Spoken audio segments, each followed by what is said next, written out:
세상이 우리에게 더하라고 밀어붙이는 이유는 그것이 세상에 이롭기 때문이다. 그러나 비밀은 빼기에 있다. 때로는 덜 하는 것이 성취하는 길임을 깨달아야 한다. 당신의 휴식은 어떠한가? 수면 및 휴식 시간이 충분한데도 번아웃에 빠지는 이들이 많다. 이들은 무엇보다 일과 휴식의 경계가 불분명하고 어떻게 쉬어야 에너지가 충전되는지를 잘 모른다. 그저 푹 쉬어야 한다는 강박만 있을 뿐이다. 한마디로 일하는 것도 아니고 쉬는 것도 아닌 혼탁한 시간 속에 살아가는 것이다. 최고의 능력을 발휘하는 이들에게는 일과 휴식의 전환이 잘 이루어진다. 그것은 단지 칼같이 퇴근해 휴식 시간을 잘 지킨다는 의미가 아니라 고된 일을 잊을 만큼 휴식을 즐긴다는 것을 말한다. 우리에게 필요한 것은 그저 일하지 않는 휴식이 아니라 자기 내면을 좋은 에너지로 채우는 의식적 휴식이다. 좋은 휴식 뒤에 도약이 일어날 수 있으며 그렇게 해서 인생은 더 강하고 날카로워진다. 반갑습니다. 도끼형님입니다. 제가 제일 싫어하는 게 더 빨리, 더 높이, 더 멀리 올림픽 정신입니다. 남보다 앞서가려고 삶의 모든 소중한 가치들을 놓쳐버린 채 오로지 경쟁에서 이기기 위해 살아가는 삶이 제대로 된 삶입니까? 더 큰 집, 더 좋은 차, 더 높은 연봉 따위의 것들이 그 정도의 가치가 있냐는 말이죠. 경쟁도 좋지만 그 경쟁에 어떤 마음가짐으로 임하느냐가 훨씬 중요하고 경쟁에서 이기는 것보다 내 삶을 풍요롭게 살아가는 게 훨씬 더 중요한 거 아닙니까? 내용 이어가 보시죠. 메소포타미아인은 바퀴를 발명하고 수학을 정립했다. 중국인은 비단을 직조하고 종이를 제조했다. 이집트인은 피라미드를 건설하고 종교 전통을 개발했다. 동방의 문화 중심지뿐 아니라 고대 그리스와 로마에서도 강력한 아이디어가 유례 없이 쏟아졌다. 단기간에 민주주의, 철학, 천문학, 수학, 연극, 문학이 탄생했다. 이 모든 문명의 발전에도 불구하고 그들은 한량이었다. 그들이 문명의 최고 위협이라고 간주하는 많은 것들을 달성할 수 있었던 까닭은 여가를 찬미했기 때문이다. 여가 위주의 삶과 거기서 비롯된 여유 시간에 추구하는 철학, 놀이, 문화, 가족, 스포츠 덕분에 문화가 활짝 피어났다. 일은 필요한 것이었고 여가는 고귀한 것이었다. 그런데 오늘날의 근로 계층을 보면 정확히 반대로 가고 있다. 역사가 잘 흘러오다가 어느 지점에서 곁길로 빠져 우리는 쉼의 가치를 망각하는 지경에 이르렀다. 고된 일이 수치가 아닌 긍지의 징표가 된 것은 역사적으로도 최근 일이다. 세상은 지나치게 많은 일을 하고 있으며 이 해악은 근로가 미덕이라는 신념에서 나온다. 우리는 분주함, 스트레스, 과로를 성취도와 중요도를 입증하는 명예 훈장인 양 달고 다닌다. 이 그릇된 긍지로 우리는 여러 정신적인 문제와 번아웃, 만연한 불행감의 위기를 만났다. 우리는 쉼을 위해 시간을 내야 할 책임이 있다. 여가 시간을 일에 잠식당하지 않으려면 더 많이 고민하고 미리 계획을 짜야 한다. 지금은 그 어느 때보다 고귀한 여가가 필요한 순간이다. 저자가 말합니다. 우리는 역사적인 흐름과 완전히 반대로 살아가는 중이라고 말이죠. 찬란한 문명의 발전을 이룩했던 과거시대 사람들은 일을 필요한 것으로만 생각한 반면 여가를 고귀한 것으로 여기며 한량처럼 놀기 바빴는데 지금은 어찌 된 게 거꾸로 되어서 10중 8구의 사람들이 일하기 바쁩니다. 놀지 않다 보니 노는 법 자체를 잊어버리는 지경에 이르렀죠. 내가 어떤 걸 좋아하는지도 모르고 어떤 방식으로 놀아야 하는지도 모르며 언제 어디서 놀아야 하는지도 모릅니다. 이 책은 창의성, 운동, 고독, 성찰, 놀이, 여행 등의 여러 가지 주제를 놓고 어떻게 놀아야 하는지 그 방법을 알려주는데 인상 깊었던 부분이 많더군요. 같이 확인해 보시죠.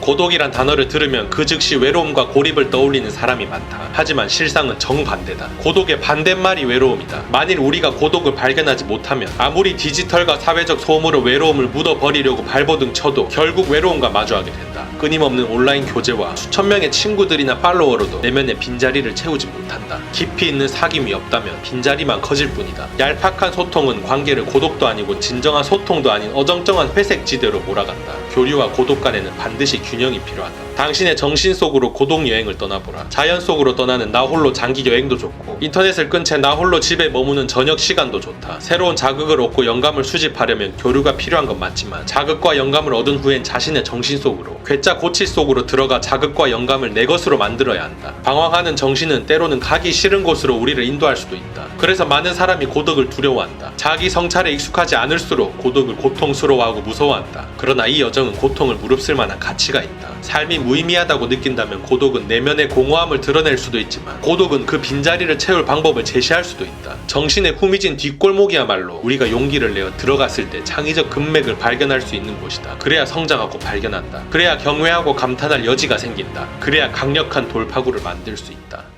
우리는 보통 고독이 콜 외로움이다 이렇게 생각하는 경향이 있는데 저자는 정확히 반대로 말합니다. 고독의 반대말이 외로움이다. 이게 무슨 뜻이냐? 고독을 두려워하는 사람, 그래서 고독을 피하고 그 길을 걷지 않은 사람은 어떤 방법으로 내면의 공허함을 채우려고 해도 결코 채워지지 않는다는 뜻이죠. 목 마르다고 아무리 소금물 마셔봐야 갈증만 더해지는 것처럼 혼자 있는 외로움을 달래기 위해 아무리 연애를 하고 친구를 만나고 인스타로 인맥을 마구 넓혀나가도 나의 그 본질적인 외로움은 절대 달래지지 않습니다. 내적 성장 없는 수박 겉핥기식의 경험들은 남아도는 시간 때우기야 좋겠지만 내 인생의 금맥을 발견하는 데는 전혀 도움되지 않는다는 사실을 명심합시다.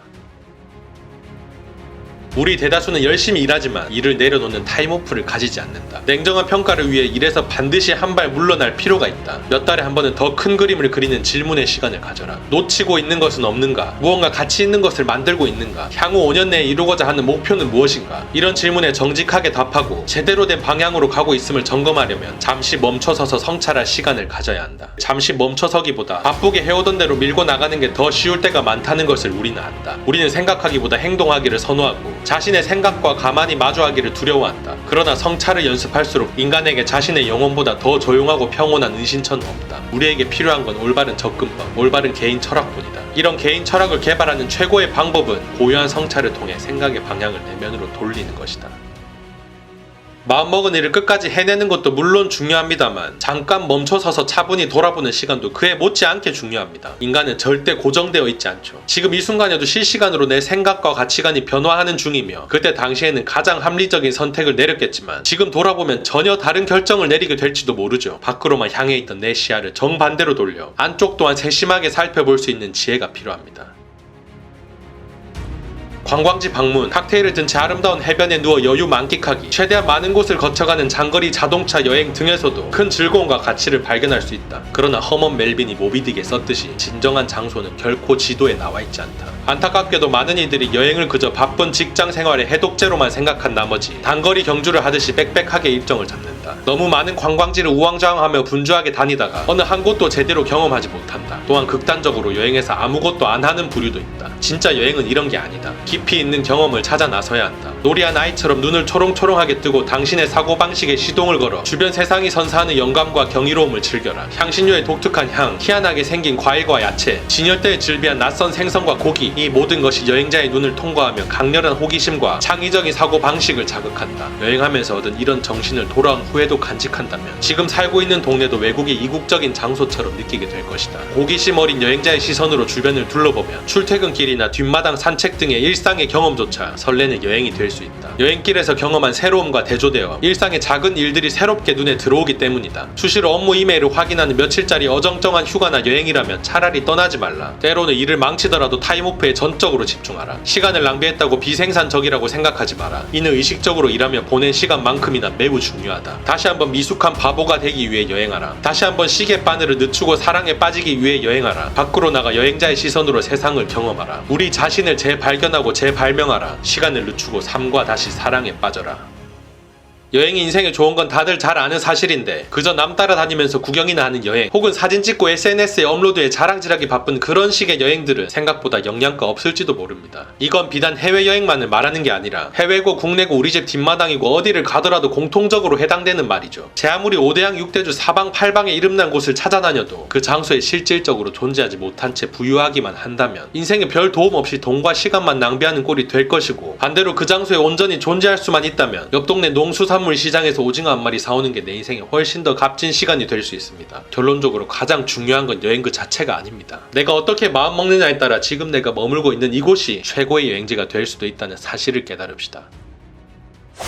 몇 가지 주제로 휴식하는 방법에 대해 말씀드렸는데 책에는 이외에도 다양한 휴식법이 제시됩니다. 모든 접근 방법이 공감 갔던 건 아니었지만 상관이 있습니까? 단 한 가지 휴식법만 제대로 가져가도 남는 장사죠. 한 번쯤 읽어보시면 여러모로 도움될 책이니 참고 바랍니다.